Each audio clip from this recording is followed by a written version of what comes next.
नमस्कार मित्र, मी संगीत. तर आज मी बटाटा पोहे करणार आहे. त्यासाठी पोहे घेतलेत मी. तर पोहे चाळून घेतलेत अगोदर, त्यातली घाण हीच काढून घेतले. आपल्याला आता पोहे अगोदर भिजवायचे आहेत.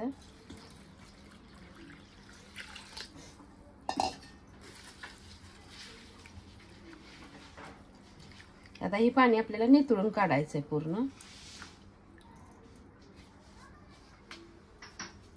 तर बघा मी पोह्यातलं पाणी काढून घेतलेलं आहे. तर आता एका साईडला ठेवून घेते. तोपर्यंत आपण शेंगा भाजून घेऊया. मी शेंगा घेतले, त्या कोथिंबीर घेतली, कढीपत्त्याची पानं, हिरवी मिरची, कांदा चिरून घेतला, फोडणीसाठी जिरी, मोहरी आणि हळद घेतलेली. तर अगोदर मी शेंगा तळून घेते तेलामध्ये थोडं.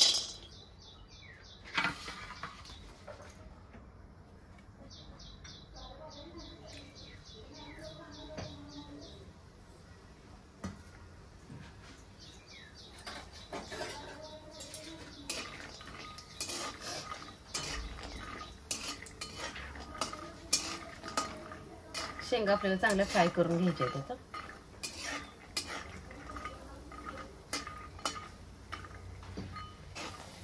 शेंगा छान अशा तळल्या त्या. तर मी एका ताटामध्ये काढून घेते.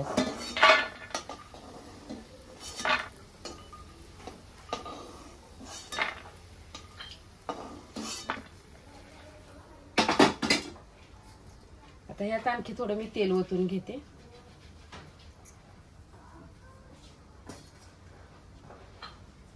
आपल्याला आता तेल तापू द्यायचं. तेल तापल्यानंतर फोडणी टाकायची. तोपर्यंत आपले छान पोहे पण भिजतील.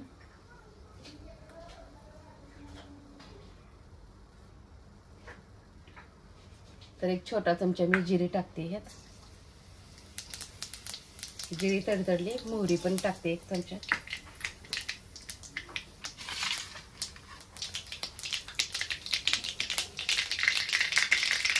त्यातच आता हिरवी मिरची टाकून घेतली. बारीक चिरलेला कांदा आहे.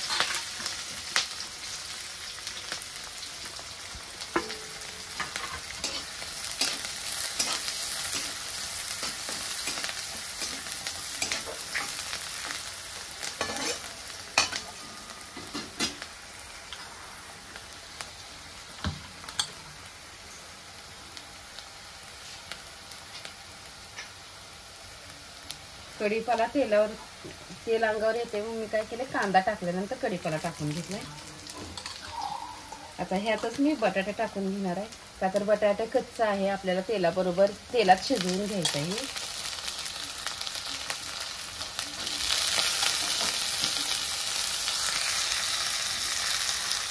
तर मी साल काढून स्वच्छ धुवून घेतलेला आहे बटाटे.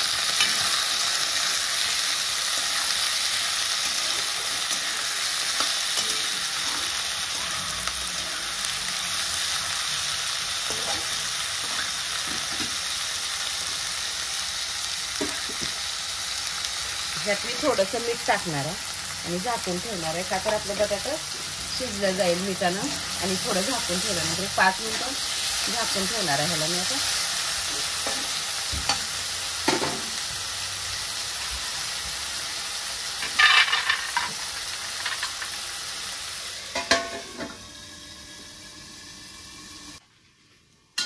तर बघा 5 मिनिटं मी चांगलं बटाटा शिजलेलं आहे.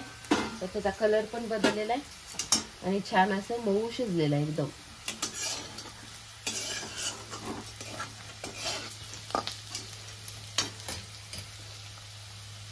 त्यात एक अर्धा चमचा मी हळद टाकून घेते.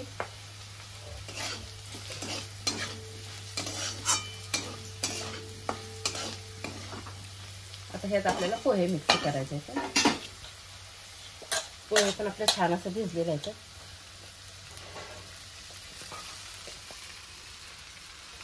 तर मोकळं करत करत आपल्याला ह्यात वाटायचं.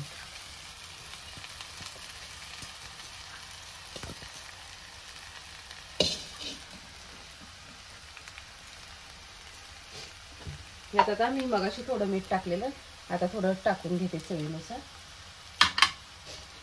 आणि एकदा सगळं हलवून घेते.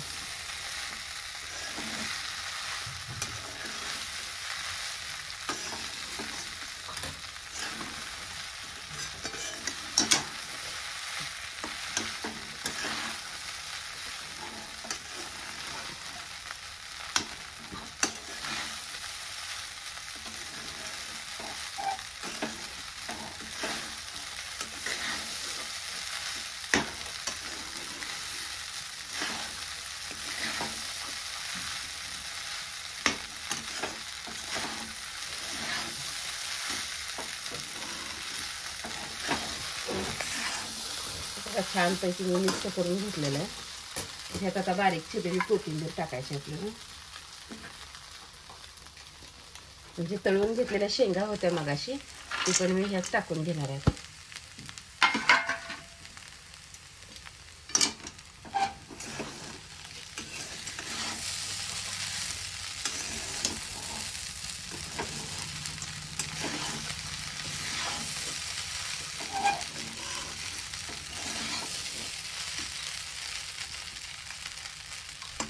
आता ह्याच्यावर बघा, तुम्हाला आवडत असेल तर तुम्ही ओलं खोबरं टाकून खाऊ शकता किंवा बारीक शेव. तर अशा पद्धतीने मी बटाटा पोहे बनवलेले आहेत. माझा व्हिडिओ आवडला तर नक्कीच लाईक करा, सबस्क्राईब करा, फॉलो करा.